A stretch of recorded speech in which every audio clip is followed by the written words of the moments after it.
Bonjour à tous, j'espère que vous allez bien. On se retrouve pour nos mises à jour quotidiennes. Ça fait quelques jours que j'ai pas pu en faire parce que j'avais peu de temps derrière les écrans, mais ça y est, je suis de retour et aujourd'hui on va faire Bitcoin, Ethereum ainsi que Hyperliquid. Et avant toute chose, n'oubliez pas de vous abonner à la chaîne si ce n'est pas déjà fait, c'est très important pour son développement. Pensez à liker les vidéos et n'hésitez pas aussi à mettre des commentaires, surtout si vous avez des propositions d'altcoin que vous aimeriez que j'analyse. Allez, on commence. Bitcoin, on s'était arrêté à peu près jeudi dernier, on était revenu dans une zone de déséquilibre ici et qu'on avait la possibilité d'avoir une inversion de tendance vu qu'on était repassé sous notre 1 heure. Mais en fait, on voit qu'on est revenu dans cette zone de déséquilibre et on a eu un retournement à la hausse. On est revenu au-dessus de notre sommet ici. On est revenu au-dessus du sommet de mercredi ici. Et en fait, on a initié une phase de range entre notre 1 heure et notre 4 heures. On voit qu'on est venu faire ce sommet, on reteste notre tunnel 4 heures. Derrière, on est reparti à la baisse. On est revenu consolider sur notre 1 heure. On a encore une nouvelle tentative. Mais en fait, de manière générale, on a eu une phase d'hésitation à court terme entre notre 1 heure et avec des retours sur notre 4 heures, donc avec un price action qui était quand même orienté à la hausse. Et on voit que toute cette zone ici sur laquelle on était revenu a bien fait support, parce qu'en tout cas, on n'a pas fait de plus bas en dessous. On voit que même ici, on a des petites zones de déséquilibre à court terme, sur du 30 minutes, sur lequel on est revenu avant d'avoir des retournements de tendance à chaque fois. Au final, on a réussi à bien maintenir notre 1 heure en support, à break notre tunnel 4 heures, avec formation de déséquilibre, et à venir tester au final une zone qui était importante juste au-dessus de notre tunnel 4 heures, qui était matérialisée par cette zone de fair value gap ici sur les 114 000. Ce qu'on peut voir, c'est qu'on est venu sur cette zone, on a eu un premier rejet qui nous a permis de venir retester un déséquilibre qu'on avait marqué en 1 heure, juste au-dessus de notre tunnel 4 heures. On était bien repassé en tendance au-dessus de notre 15 minutes, au-dessus de notre 5 minutes, et on a eu une phase de consolidation sur cette localisation avec une tenue de notre moyenne mobile à court terme et avec un prix qui vient chercher la localisation supérieure matérialisée par une zone de fair value gap qu'on avait fait peu de temps après le FOMC. Actuellement, à court terme, ce qu'on voit, c'est qu'on a eu un prix qui est rejeté dans cette zone sur les 116 000, mais en tout cas, on a toujours un price action qui est orienté à la hausse avec un prix qui fait des plus hauts de plus en plus haut et des plus bas de plus en plus haut aussi. On voit que bon, on a eu un premier rejet, on est revenu sur notre tunnel 5 minutes et là pour le moment, on est potentiellement en train de marquer un plus bas plus haut, sachant qu'en plus, là on a un beau déséquilibre sur lequel on est potentiellement en train de rebondir à court terme. Pour le moment, on a un prix qui fait des déséquilibres haussiers et qui les respecte et qui casse ces anciens déséquilibres baissiers à la hausse. Au niveau de notre price action et au niveau de nos moyennes mobiles, on a bien une tendance qui s'est inversée. Ce qui est plutôt positif, c'est qu'on a réussi à break notre 4 heures, on est au-dessus de notre 15 minutes, on a évidemment break notre 1 heure aussi, on n'est pas loin d'avoir un cross momentum bullish sur notre 1 heure et notre 4 heures. Bon, attention parce que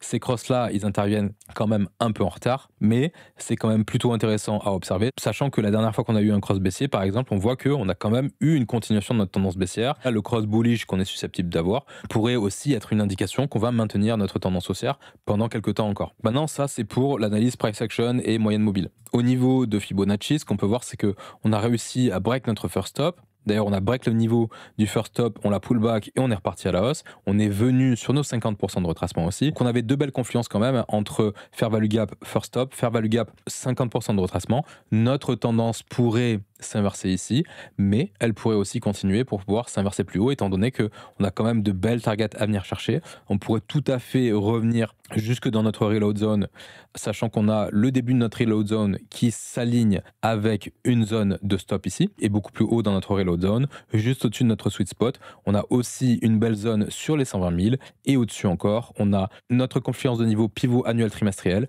ainsi que zone de déséquilibre juste en dessous de notre ATH.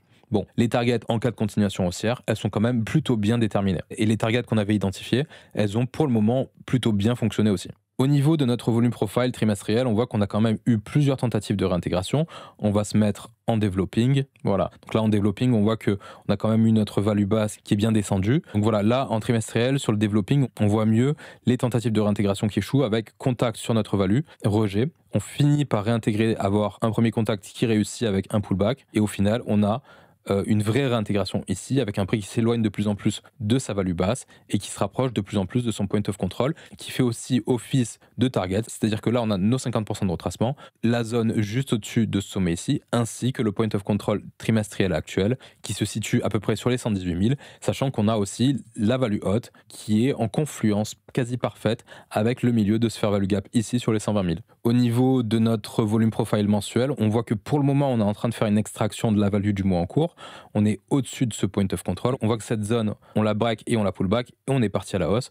On est sorti de la value. On a aussi réussi à réintégrer la value du mois précédent et on est revenu jusqu'au point of control du mois précédent qu'on a break. Et pour le moment, on se situe juste au-dessus du point of control précédent sur les 115 000 $. Et on a aussi la value haute de notre mois précédent sur les 118 795 qui se situe pas très loin du sweet spot de notre reload zone. Alors maintenant sur Bitcoin, étant donné qu'on vient de taper une belle zone d'intérêt et une belle zone qui pourrait faire office de localisation pour avoir un retournement, on pourrait tout à fait avoir une correction qui nous ramène sur la value haute actuelle de notre mois précédent, qui se trouve actuellement sur les 113 272 et qui pourrait faire office d'une belle localisation pour avoir un rebond.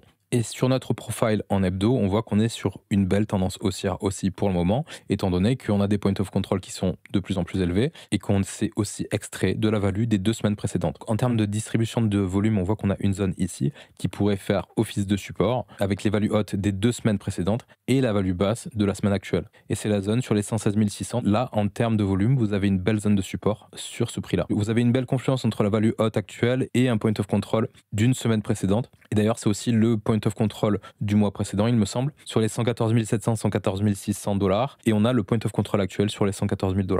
Maintenant, en cas de retracement, les zones qui m'intéressent particulièrement, c'est évidemment la zone que je viens de déterminer ici sur les 111 800. Et sinon, c'est vrai qu'on a juste avant ce fair value gap ici sur 112 800, donc il pourrait faire office de localisation. Évidemment, c'est sous réserve qu'on ne respecte pas celui dans lequel on est actuellement. Ici, c'est vrai que déjà la zone actuelle, elle est propice pour avoir un rebond, il continue notre tendance, mais on pourrait corriger pour aller un peu plus bas, sachant qu'on a une belle confluence ici entre notre tunnel 4 heures, notre tunnel 1 heure et ce fair value gap. Donc par contre, si on repasse sous la zone sur 111 600, 111 700 à peu près, je pense qu'on pourrait s'enfoncer beaucoup plus profondément pour venir récupérer toute la zone de stop sous ces creux ici, et pourquoi pas revenir tester notre tunnel daily sur les 108 300 $. Voilà pour Bitcoin. Pour Ethereum, ça va aller plutôt vite parce qu'il ne s'est pas passé grand chose. On était revenu sur notre tunnel 4 heures. On voit que vendredi dernier, on a eu une réaction haussière avec un break de notre 1 heure mais qui n'avait pas été concluante. On était revenu sur notre 4 heures. Et à partir de vendredi, on a eu une phase de consolidation sous le 4 heures avec une grosse perte de volatilité. On a eu un prix qui compresse entre notre 4 heures et notre 1 heure. Phase de consolidation pendant laquelle on a une oscillation autour de notre tunnel 15 minutes. On voit qu'on a eu 2 tentatives de break de notre 1 heure qui n'ont pas réussi. Et c'est qu'à partir de mercredi, on a réussi à break notre 1 heure, pullback notre couple 1 heure, 4 heures, et repartir en tendance haussière. Et pour le moment, on est revenu sur les 4550 dans une première zone de localisation qu'on avait identifiée qui correspondait à un fair value gap dans le price action ici. Qu'on est venu récupérer toute la zone de stop au-dessus des 4500. On est dans une première zone de localisation ici. On a une autre pas loin des 4700 avec zone de fair value gap plus des sommets qui s'alignent ici. Au niveau du price action et sur nos moyennes mobiles, on voit qu'on a un beau retournement de tendance. Maintenant, attention parce que la zone actuelle, elle est propice à un retournement à court terme. Mais en tout cas, là, au niveau des moyennes mobiles, il n'y a rien à signaler. On est au-dessus de nos moyennes moyen terme et au-dessus de nos moyennes court terme aussi. Ce qu'on peut observer aussi, c'est qu'on avait une belle confluence entre notre tunnel 4 heures et ce niveau de pivot annuel qu'on a tenu en support pour le moment. Donc c'est plutôt bullish. Au niveau de notre volume profile trimestriel, on peut observer aussi qu'on était revenu sur notre point of control actuel trimestriel et qu'on l'a tenu en support. Donc ça aussi, c'est plutôt encourageant. En target, on pourrait aussi avoir juste avant ce déséquilibre notre value haute actuelle qui se situe sur les 4670. On pourrait parler de la value basse actuelle qui est actuellement sur les 4156. Au niveau mensuel, on peut voir qu'en effet, on a tenu le point of control précédent et que pour le moment, en fait, on s'est extrait de la value actuelle. Quand on regarde en developing, au plus on consolide hors de notre value, au plus nos bornes vont monter. Mais en tout cas, là, pour le moment, on a fait une extraction de la value actuelle. C'est plutôt bullish. On pourrait avoir cette zone-là, sur les 4400, comme target en termes de support. Et au niveau du volume profile hebdo, c'est à peu près la même chose. C'est-à-dire que on s'est extrait de la value de la semaine précédente. On s'est extrait aussi de la value de la semaine en cours. On voit que pour le moment, on est au-dessus du volume profile de la semaine précédente. Notre volume profile de la semaine en cours, il est assez éloigné du prix actuel. On a toute une zone ici qui peut faire office de support avec un alignement au niveau de ces bornes de nos profiles entre 4400 et 4389. On a notre zone de support au niveau du volume et on a le point of control d'une semaine précédente qui se trouve sur les 4592, pas loin du prix actuel. C'est un niveau intermédiaire qu'on pourrait venir retester. En cas de correction, hormis cette zone ici que j'ai déterminée sur les 4400 à peu près, on a une belle zone de déséquilibre ici en 4 heures. On peut voir, hein, on a 2 déséquilibres dans le price action qui pourraient être intéressants avec un point médian sur les 4470. Maintenant, c'est vrai que si on réintègre les values de ces profiles, à mon avis, ça voudrait dire qu'on a des risques de revenir beaucoup plus bas, ce qui voudrait dire à minima sur notre tunnel 4 heures. Et évidemment, si notre tunnel 4 heures ne tient pas, je pense que la prochaine zone à venir chercher, ce serait cette zone de stop qu'on a ici, sur les 4200. Et au niveau de la force relative, on voit qu'on est en belle sous-performance contre Solana, donc on a un Solana qui est vraiment en train de surperformer le reste du marché là actuellement, d'ailleurs. on est en train de surperformer Bitcoin depuis peu. On est en train de surperformer légèrement les alts et aussi XRP. Vraiment là, ce qui est flagrant, c'est que Solana surperforme vraiment le reste. Et voilà pour Ethereum. Et pour finir, hyper liquide, on avait réussi à tenir notre zone des 42-43 $ à peu près. On était repassé au-dessus de notre tunnel 4 heures et on avait réussi à break cette consolidation autour de notre 4 heures à la hausse avec création de déséquilibre en 1 heure qu'on était revenu tester. On était repassé au-dessus de notre 1 heure et on avait eu le début d'une tendance haussière qui nous avait permis de revenir combler cette zone de déséquilibre baissière qu'on avait en 4 heures ici. On avait eu un rejet dans cette zone qui nous avait ramené dans une double localisation avec notre tunnel 1 heure plus une zone de déséquilibre qu'on peut voir dans le price action ici aussi en 4 heures. Et on voit que derrière, on a notre tendance haussière qui continue parce qu'on marque un plus bas plus haut ici. On repart à la hausse, on repart au-dessus de notre 15 minutes. Et derrière, on a une belle impulsion haussière avec création de déséquilibre en 4 heures aussi, qui nous a ramené jusqu'à notre ATH. Et d'ailleurs, on en a fait un. On a eu un petit rejet sur notre ATH. La différence, c'est qu'à court terme, cette fois-ci, on a eu un prix qui a bien tenu ses moyennes mobiles 5 minutes.